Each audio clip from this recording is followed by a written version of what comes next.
Le pagaré el triple. Cancele esa boda patética de mi otra hija. Mi padre le gritaba al gerente. La favorita la necesita. El hombre, nervioso, dijo, llamaré a la dueña. En ese momento entré. Hola mamá, ¿qué pasa aquí?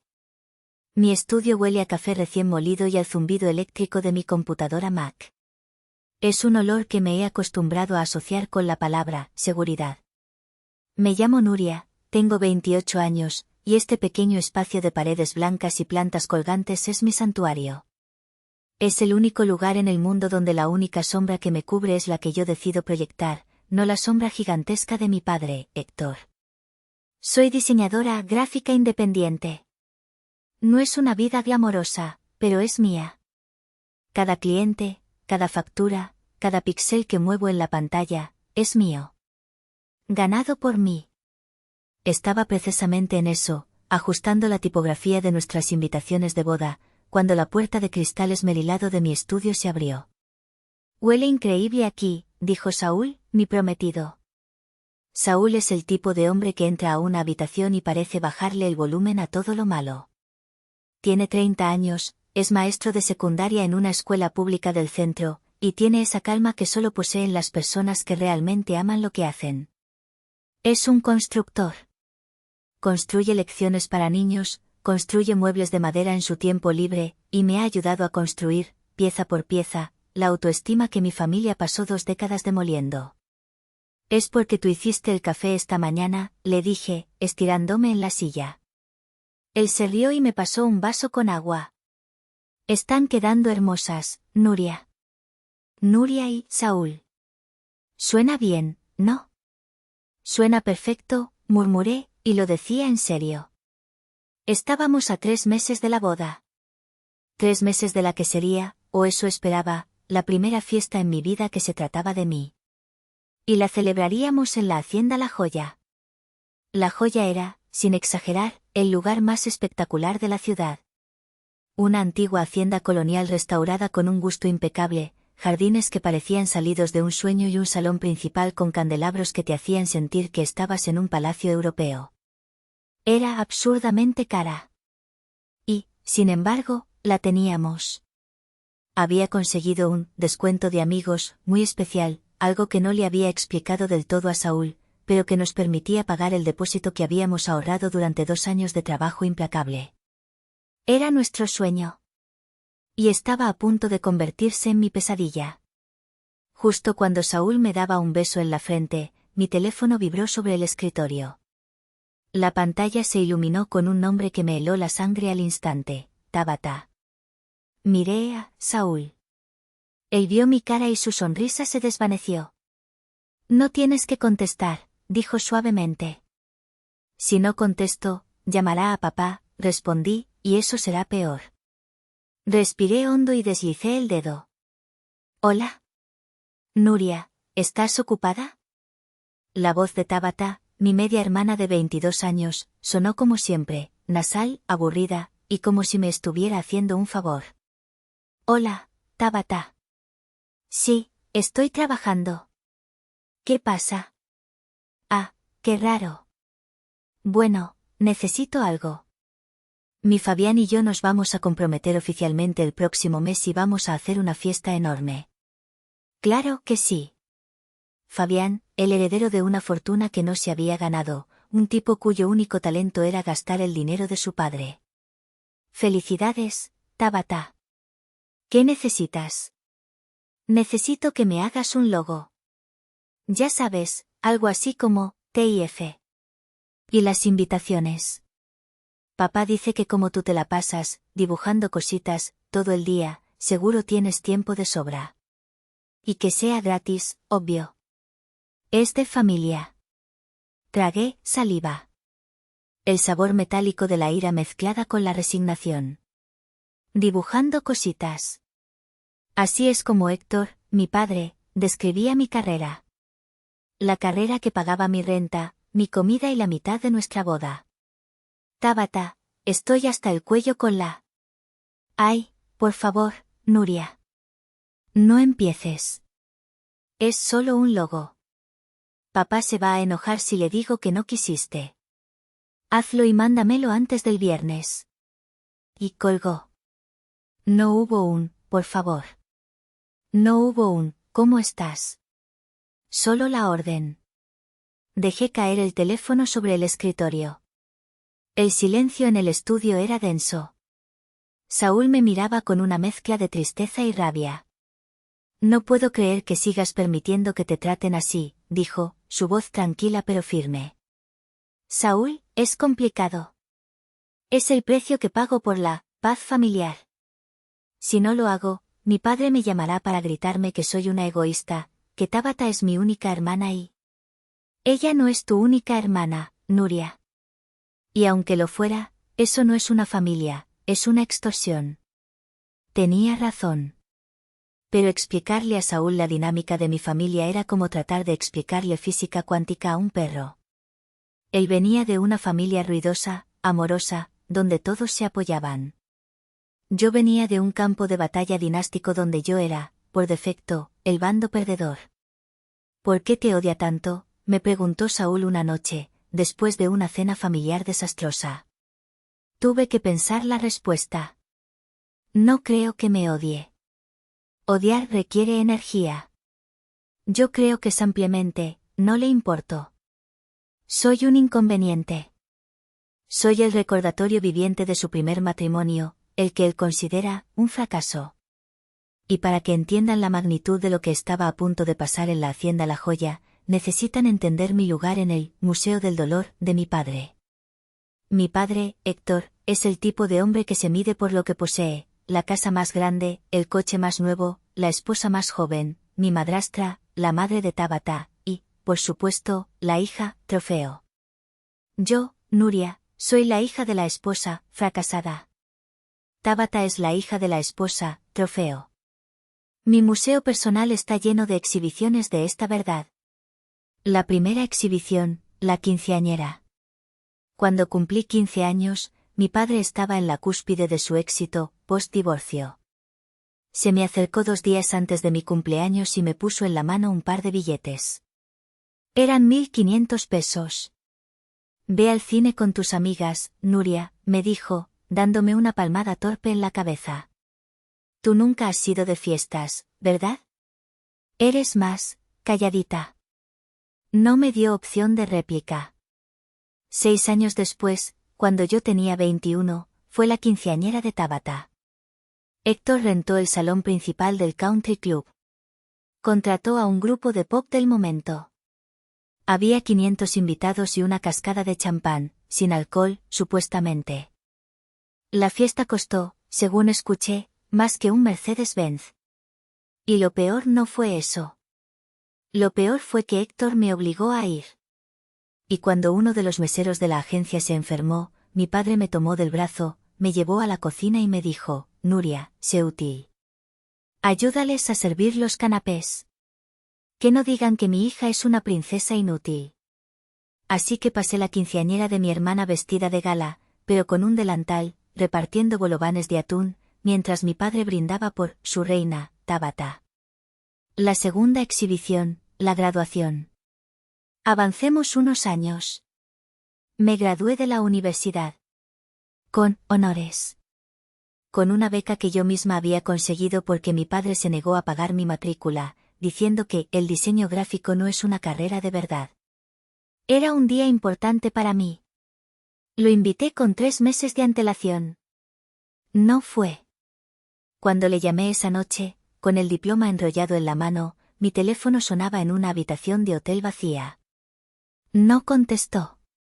Al día siguiente, vi las fotos en su Facebook.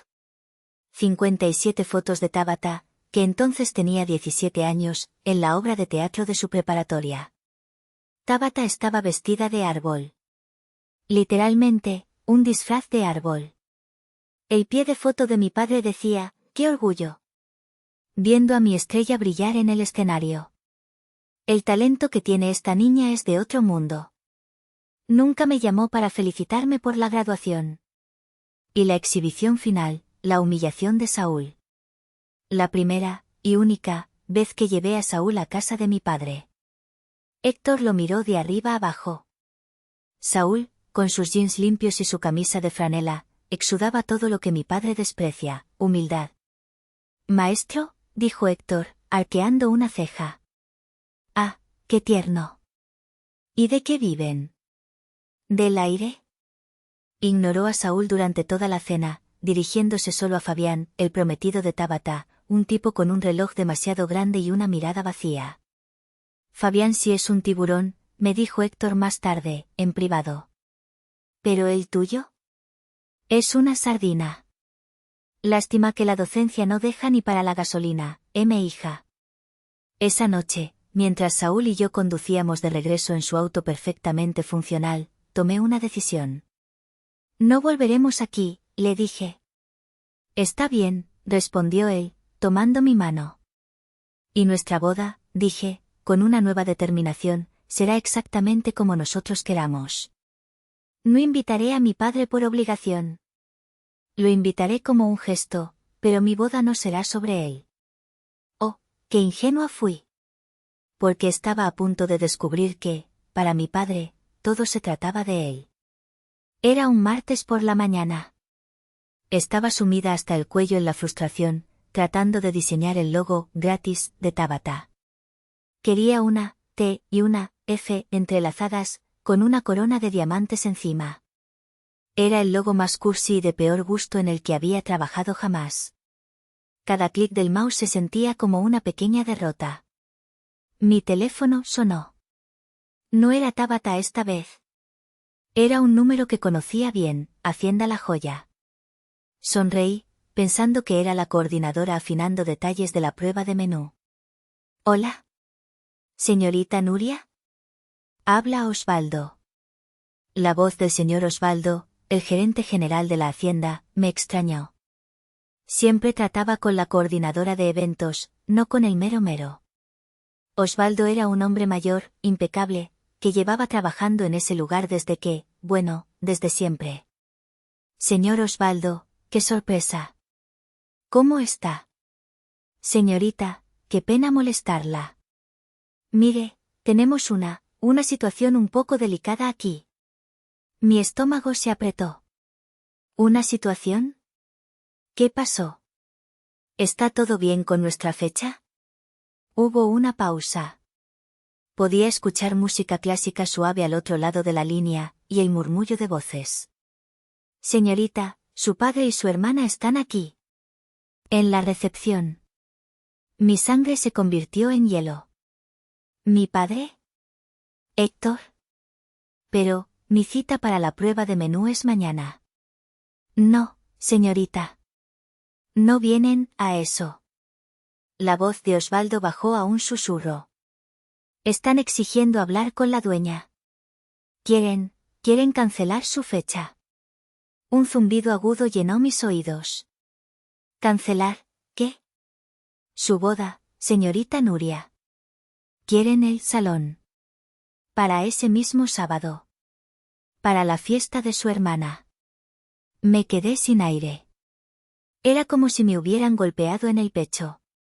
No era una confusión. Era un ataque directo.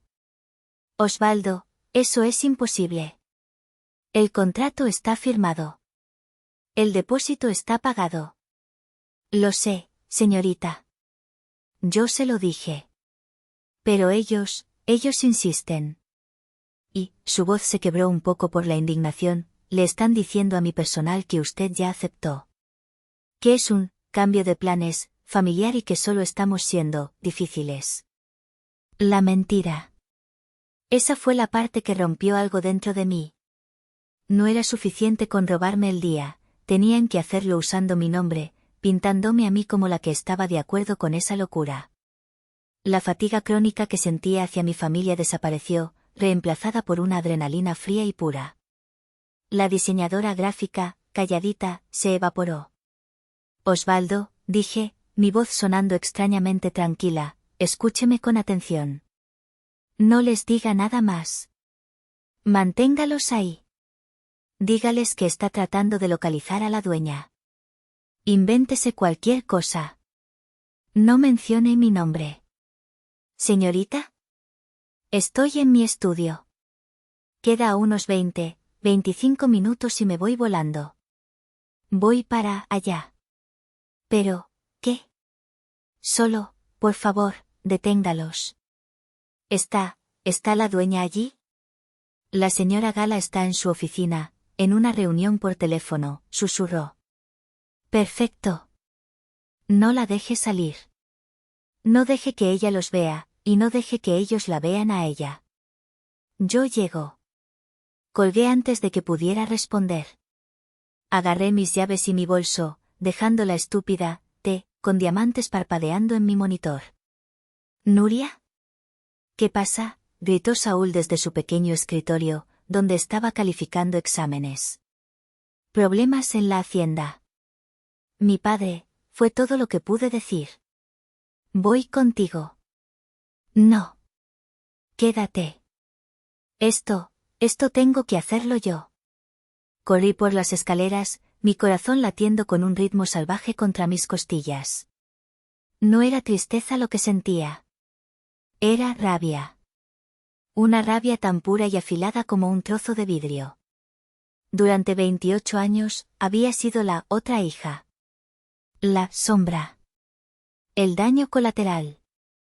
Hoy, se iba a acabar. Los 20 minutos en coche hasta la hacienda La Joya fueron los más largos de mi vida. Cada semáforo en rojo se sentía como un insulto personal. Mis nudillos estaban blancos sobre el volante de mi modesto auto. Mientras conducía, casi rompiendo el límite de velocidad, la historia completa de la hacienda pasaba por mi mente. Para entender la magnitud de la arrogancia de mi padre, necesitan entender el secreto. Cuando mis padres se divorciaron, yo tenía 10 años. Fue amargo. Héctor ya estaba con la madre de Tabata. Mi madre, Gala, se quedó con poco. Héctor se quedó con la empresa de construcción, la casa grande, y casi todo el dinero. Recuerdo el día en que mi madre y yo nos mudamos a un pequeño apartamento de 2 habitaciones. Héctor vino a dejar la última caja. Se quedó en la puerta, mirando con desdén nuestros muebles usados. Bueno, Gala, dijo, con una sonrisa burlona. Te doy 6 meses. 6 meses antes de que te mueras de hambre y vengas a rogarme que te reciba de vuelta. Mi madre, que es la mujer más fuerte que he conocido, solo lo miró. Sal de mi casa, Héctor. Él se rió, sacó un cheque de su bolsillo y se lo arrojó. Ahí tienes. Para tus chicles. No digas que no soy generoso. Ese cheque de lástima, fue el inicio de todo. Mi madre usó ese cheque, más una pequeña herencia de mi abuela, y compró una ruina. Literalmente, una hacienda abandonada a las afueras de la ciudad, en una zona que Héctor consideraba para nacos. Nuestros amigos pensaron que estaba loca. Héctor se carcajeó. Pero mi madre tenía una visión. Pasamos los siguientes 10 años construyendo La Joya. No es una metáfora. Pasamos los fines de semana con overoles, lijando puertas, pintando paredes. Mi madre aprendió de albañilería, de plomería, de finanzas. Yo, siendo adolescente, la ayudé a diseñar el primer logo, la primera página web, los primeros folletos. Dormimos en colchones en el suelo de lo que ahora era la suite nupcial. Gala no solo construyó un negocio, construyó un imperio. Transformó esa ruina en el lugar más codiciado, exclusivo y caro de la región. Políticos, celebridades, todos querían casarse en La Joya.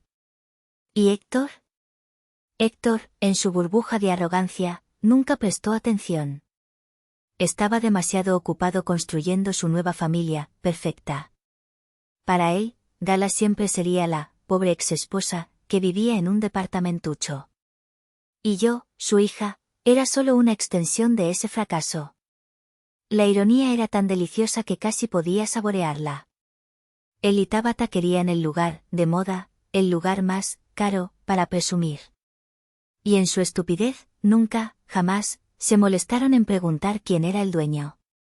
Nunca conectaron los puntos. Llegué a la hacienda y me estacioné en la parte de atrás, en el área de empleados, lejos de donde el BMW de mi padre seguramente estaba en la entrada principal. Entré por la cocina, saludando a los chefs que me conocían desde que era una niña. El olor a romero y a pan recién horneado era mi olor de hogar. Corrí por el pasillo de servicio y entré a la oficina principal sin tocar.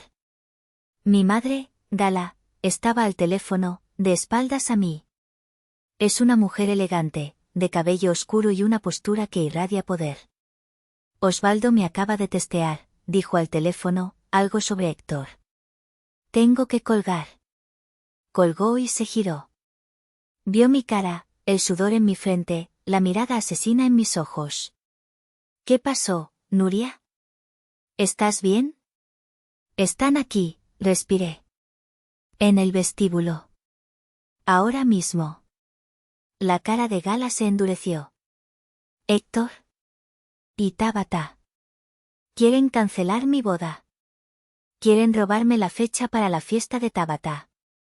Le dijeron a Osvaldo que yo estaba de acuerdo. Vi algo en los ojos de mi madre que no había visto en años. Una furia fría, volcánica.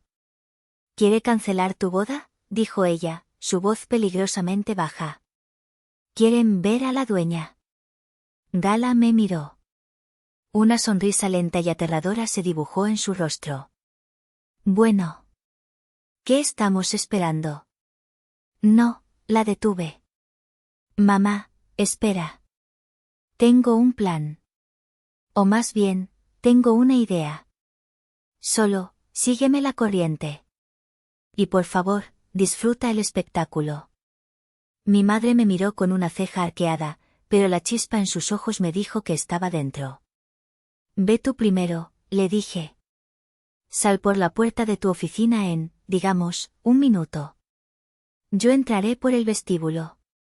Y pase lo que pase, trátame como a una clienta más. Nuria, ¿qué estás? Confía en mí, mamá. Salí de la oficina y di la vuelta por el pasillo largo, hasta la entrada principal del vestíbulo. Mi corazón no latía, retumbaba. Era un tambor de guerra. Me detuve justo antes de entrar al gran salón de recepción, escondiéndome detrás de una enorme columna de cantera tallada que separaba la entrada del mostrador principal. Desde allí, tenía una vista perfecta. La escena era exactamente como la había imaginado. Héctor, mi padre, estaba plantado frente al mostrador de mármol. Llevaba uno de sus trajes caros color azul marino, y estaba rojo de furia. Tabata, mi hermana, no estaba a su lado. Estaba tirada en un sofá de terciopelo verde esmeralda a unos metros, con las piernas cruzadas, mirando su teléfono con una expresión de aburrimiento total. Como si el berrinche de su padre fuera algo que tenía que soportar para conseguir su dulce. El pobre señor Osvaldo estaba detrás del mostrador, pálido pero manteniendo la compostura. Mire, inútil, le gritaba Héctor, y su voz resonaba en el techo alto. ¿No entiende español? Dije que quiero esta fecha. Mi hija la necesita. Señor, dijo Osvaldo, con una calma profesional que merecía un premio, como le he explicado, esa fecha, el 12 de octubre, ya está reservada y completamente pagada. ¿No podemos simplemente? No me importa. Héctor golpeó el mármol con la palma abierta. El sonido fue seco, violento. Le pagaré el triple. ¿Entiende? El triple de lo que sea que esa gentuza le haya pagado. Cancele esa boda. Esa boda patética de mi otra hija. Patética. La palabra me golpeó en el pecho. No solo, pequeña. Patética. Tabata levantó la mirada de su teléfono, por fin. Ay, sí, Osvaldo, dijo con esa voz de niña mimada. La bodita, íntima, de Nuria es ridícula. ¿Para qué quieren todo este salón para, qué, 50 personas? Mi fiesta de compromiso será de 300 personas. Va a venir el hijo del gobernador. O sea, ubícate. La favorita la necesita. El señor Osvaldo me vio por una fracción de segundo. Sus ojos se abrieron de par en par al ver mi rostro. Yo puse un dedo en mis labios. Héctor se hinchó de orgullo paternal. Exacto. 300 invitados de la élite de esta ciudad. ¿Quiere que le diga al dueño de este lugar que usted, por un capricho, nos impidió traerle negocio de verdad? Sacó su cartera y arrojó una tarjeta American Express negra sobre el mostrador. Cobre 200,000 dólares pesos de esa tarjeta ahora mismo si es necesario. No me importa. Solo desháganse de esa boda. Ahora, llame a su jefe. Quiero a la dueña aquí ahora mismo o juro que compraré este basurero y lo cerraré. Osvaldo miró la tarjeta, luego me miró a mí. Vio que yo asentía. El señor Osvaldo, el mejor actor del mundo, respiró hondo, con un aire de derrota fingida. Levantó el teléfono de la recepción. Tiene razón, señor, dijo, marcando una extensión de un solo dígito. Es un asunto delicado. Debo llamar a la dueña. Esa fue mi señal. En el segundo exacto en que Osvaldo dijo, dueña, todo sucedió en una coreografía perfecta que ni ensayando nos habría salido mejor. La pesada puerta de roble de la oficina principal, al fondo del vestíbulo, se abrió. Mi madre, Gala, salió. Llevaba un vestido rojo intenso, tacones que sonaban como martillos de terciopelo sobre el mármol, y una expresión de autoridad absoluta. Al mismo tiempo, yo salí de detrás de la columna de cantera. Héctor y Tabata estaban mirando fijamente a Osvaldo, esperando que el dueño contestara el teléfono. No me vieron. No vieron a mi madre. Caminé con paso rápido y firme, no hacia el mostrador, sino directo hacia mi madre, que había empezado a caminar hacia el centro del salón. Mamá, grité, con una sonrisa radiante y la voz más alegre que pude fingir. Héctor y Tabata se giraron al mismo tiempo. Me vieron a mí. Vieron a Gala. Me vieron a mí sonreírle a Gala. Hola mamá. ¿Qué pasa aquí? ¿Interrumpo algo? El silencio que cayó sobre el vestíbulo fue absoluto. Glorioso. Podías oír el zumbido de los refrigeradores del bar.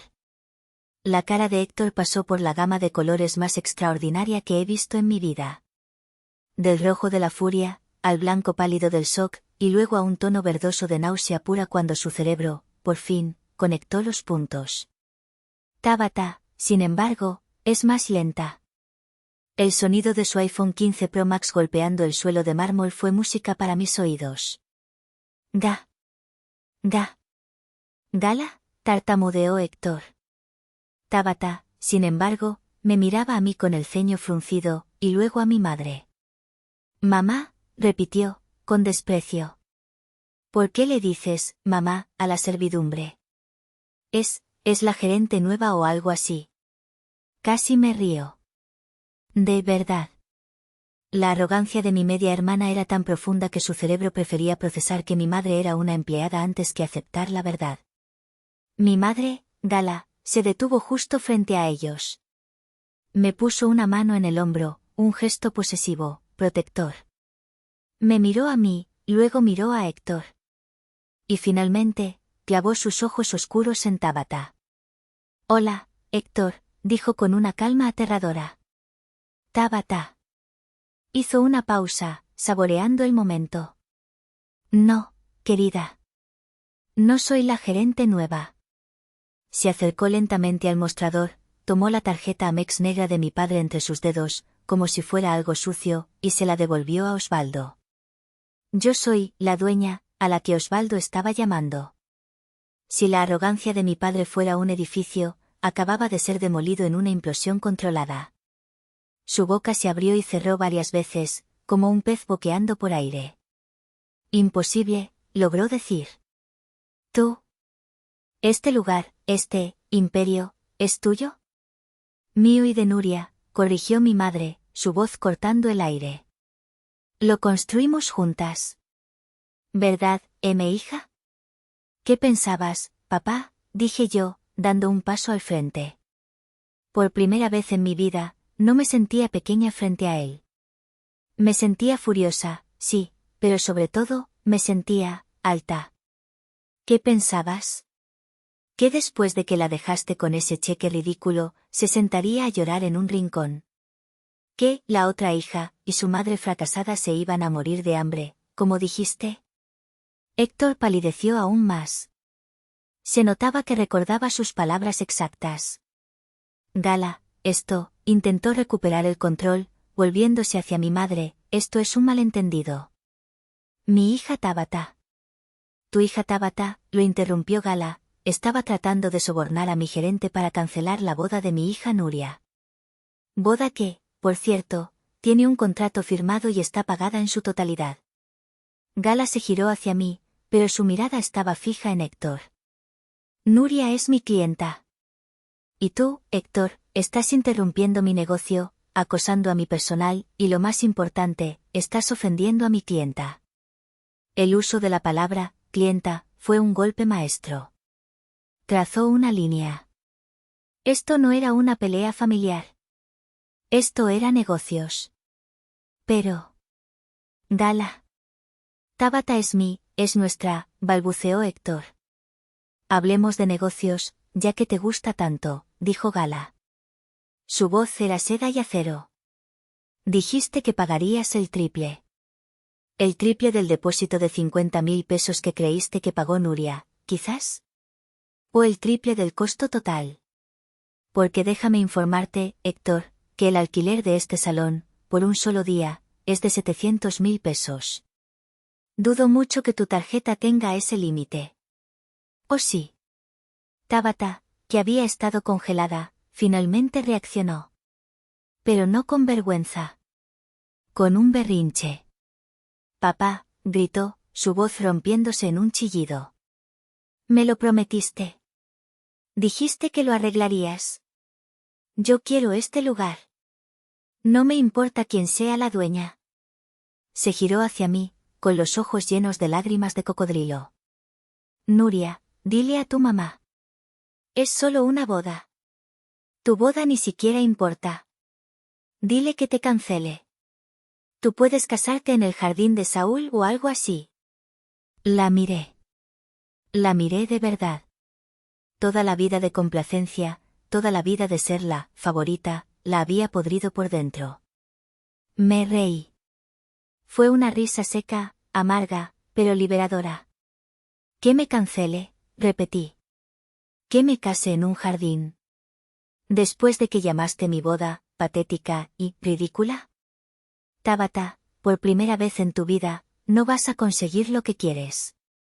La respuesta es no. Gala, por favor, suplicó Héctor, viendo su estatus social desmoronarse. La gente, el hijo del gobernador. La gente, dijo mi madre. Se acercó a él, tanto que Héctor tuvo que retroceder un paso. La única gente que me importa en esta habitación es mi hija y mi personal. Y tú los has insultado a ambos. Gala se giró hacia el señor Osvaldo.